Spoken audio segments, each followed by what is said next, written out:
What's up YouTube? My name is Joystick. Today I have a brand new video for you. We're going to be talking about the Overwatch meta tier list for tanks. I think the tank meta has significantly changed over the past couple months, and I haven't, dropped that many videos on this, but, now that the meta's really shifted, I think it's time to make this video.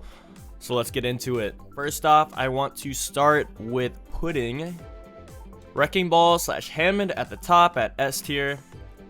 I think Wrecking Ball is just unbelievably strong in the fact that, he's really good survivability, a lot of good disruption, can contest like enemy snipers, and can basically do it all as a tank.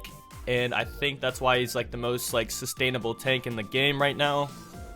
Easily can put Wrecking Ball at S tier. A lot of people think he's pretty OP, but if you're gonna be an S tier hero, you gotta be a little bit OP, so it makes sense, right? I play a lot of Wrecking Ball myself, so I really know the strengths of this hero. Can basically 1v1 just about any hero in the game. That's also really impactful as well, so that can just make so much space and create so much space for your team to go in and move forward and take the objective. Move into A tier. I'm gonna bring in Zarya A tier. I think having the Zarya with Wrecking Ball combo right now is actually so strong, and it really feels like that is what the tank meta is at the highest level of play anyways.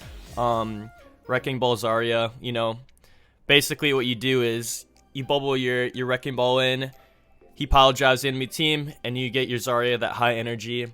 And if you're able to maintain that high energy as Zarya and just sustain throughout all the fights, build that graviton surge, Zarya is so strong, right? You just do so much damage.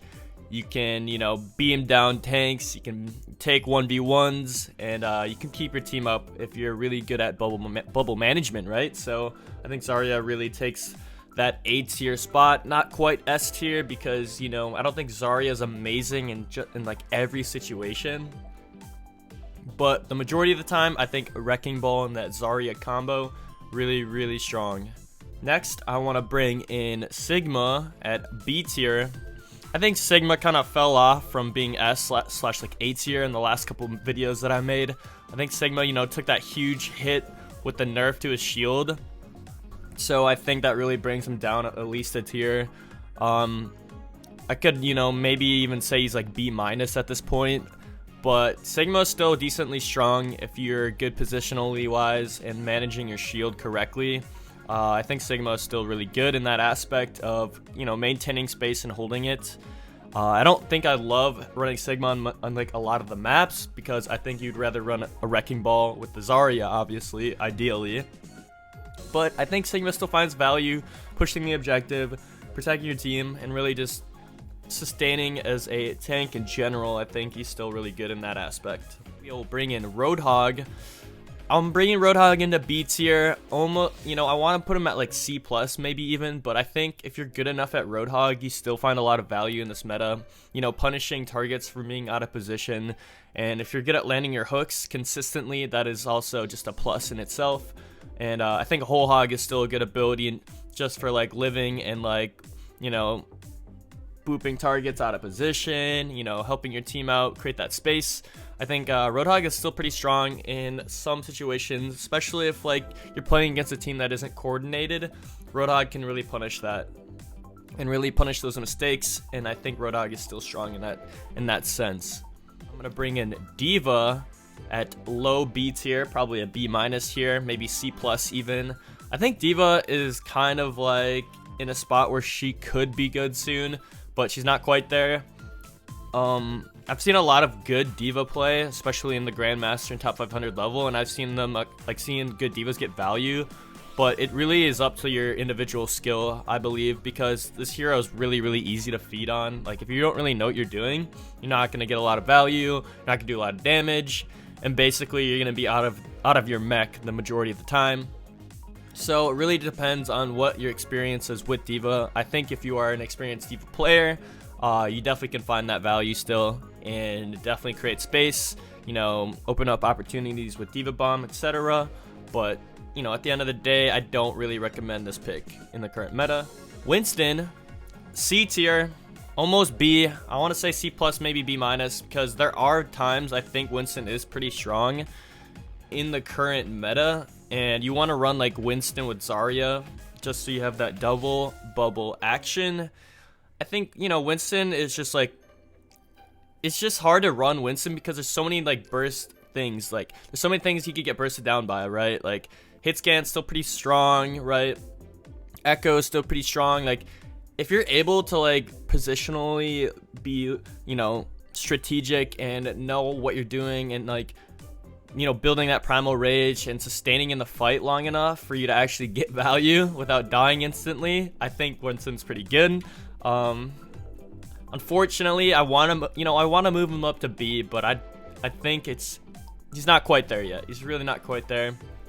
But within the next couple patches, I think Winston might move to B, even maybe A, depending on how they adjust his kit. We'll see though. And Reinhardt at C as well, unfortunately, right? I feel like I've been saying this in every tank video. Reinhardt's always just the worst character, right? He's not the worst character. He's okay, right?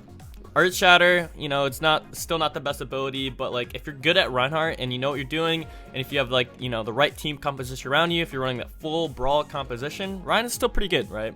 You know, depending on the map, you know, King's Row, obviously, you know, Lijiang Control Center, stuff like that. It's really like the niche choke points. That's where Ryan really thrives. But you need like that Ryan Zarya. You know, you have to run that full rush, full brawl comp.